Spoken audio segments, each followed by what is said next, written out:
आजको दिनमा हजुर मेरो त पैताला पोल्छ, खुट्टा झन्झमने गर्छ, मेरो हात वा खुट्टाको मासु फर्किन्छ, पैतालामा सियोले घोचेको जस्तो अनुभूति हुन्छ भन्ने धेरै प्रश्नहरू आइरहेका छन्। यसो किन भएको होला, के कारणले भएको होला, यसलाई सामान्य मान्ने कि के भनेर मान्छेको मनमा खुल्देली पनि त्यत्तिकै छ।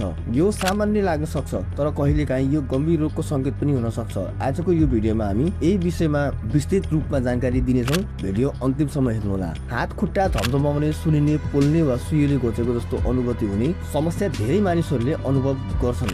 सामान्य अवस्थामा लामो समय एउटै आसन अथवा पोजिसनमा बस्दा सुत्दा केही मिनेटको लागि यस्तो हुन सक्छ र स्थिति अथवा पोजिसन बदल्दाखेरि आफै ठिक भएर जान्छ। तर यदि यो समस्या बारम्बार दोहोरिन्छ, लामो समयसम्म रहन्छ, राति बढ्छ वा दुखाइ कमजोरीसँगै देखिन्छ भने यो नसा सम्बन्धी समस्याको संकेत पनि हुन सक्छ। मुख्य कारणहरू आउनुहोस् अब जानौँ यसका मुख्य कारणहरू के हुन्। नसामा दबाव पर्नु, धेरै समय एउटै अवस्थामा बस्नु, हातमुनि टाउको राखेर सुत्नु, लामो समय मोबाइल कम्प्युटर चलाउनु, घाँटी वा ढाडको हड्डीको समस्या आदि कारणले नसामा चाप पर्छ। कार्पल टनल सिन्ड्रोम वा साइटिका यसका उदाहरणहरू हुन्। भिटामिन B12 वा अन्य पोषक तत्त्वको कमी। B12 ले स्नायु प्रणालीलाई स्वस्थ राख्छ। यसको कमी हुँदा नसाको बाहिरी आवरण खराब हुन्छ र झमझमाहट सुरु हुन्छ। B1 B6 को कमीले पनि यस्तो हुन सक्छ।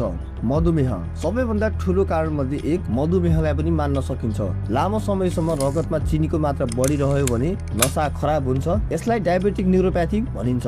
रक्त सञ्चारमा समस्या, रक्त नलीहरू साग्रिँदा अक्सिजन र रगत शरीरमा कम पुग्छ, जसले हात खुट्टा चिसो, झमझमाउने वा दुख्ने बनाउँछ।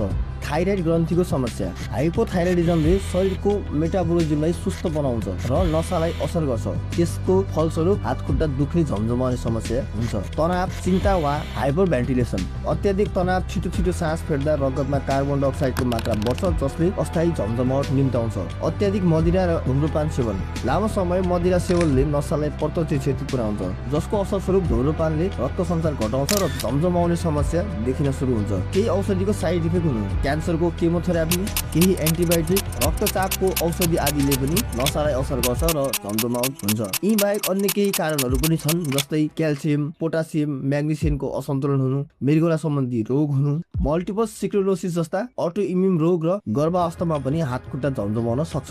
सामान्य रोकथामका उपायहरू, लामो समयसम्म एउटै आसनमा नबस्ने, हरेक 45 देखि 60 मिनेटको बीचमा हिँड्ने वा शरीरको अवस्था अथवा पोजिसनलाई बदल्ने, नियमित व्यायाम गर्ने र हिँडडुल गर्ने, पोषकयुक्त खाना खाने जस्तै हरियो सागपात, अन्डा, माछा, दाल, दुध आदि, रक्तचाप र सुगर नियमित जाँच गर्ने र नियन्त्रणमा राख्ने, पर्याप्त पानी पिउने र राम्रो निद्रा लिने, धुम्रपान र अत्याधिक मदिरा पूर्ण रूपमा छोड्ने, डाक्टरको सल्लाह बिना भिटामिन सप्लिमेन्टहरू नखाने, कहिलेकाहीँ तुरन्त डाक्टरलाई देखाउनु पर्ने अवस्थाहरू पनि हुन सक्छ। तिनीहरूको बारेमा पनि जानौँ। अचानक एकातिर हात वा खुट्टा कमजोर हुनु वा नचल्ने अवस्था नै हुनु, अनुहार बाङ्गिनु, बोली स्पष्ट नसुनिनु, दृष्टि धमिलो हुनु वा दोहोरो देखिनु, अचानक ठुलो कमजोरीको महसुस हुनु वा बेहोस हुनु, झमझमाहट लगातार बढ्दै जानु। हात खुट्टा झमझमाउनु कहिलेकाहीँ सामान्य कारणले पनि हुन सक्छ, तर बारम्बार वा अन्य लक्षणसँगै देखिएमा ढिलो नगरी स्वास्थ्य जाँच गर्न निकै आवश्यक छ। समयमै कारण पत्ता लगाएर उपचार गर्दा धेरै जटिलता रोक्न सकिन्छ। यो भिडियो यदि तपाईँलाई अलिकति पनि उपयोगी लाग्यो भने लाइक, कमेन्ट तथा आफ्नो अनुभव सेयर गर्नुहोला र हाम्रो च्यानललाई सब्स्क्राइब गर्न नबिर्सिनुहोला।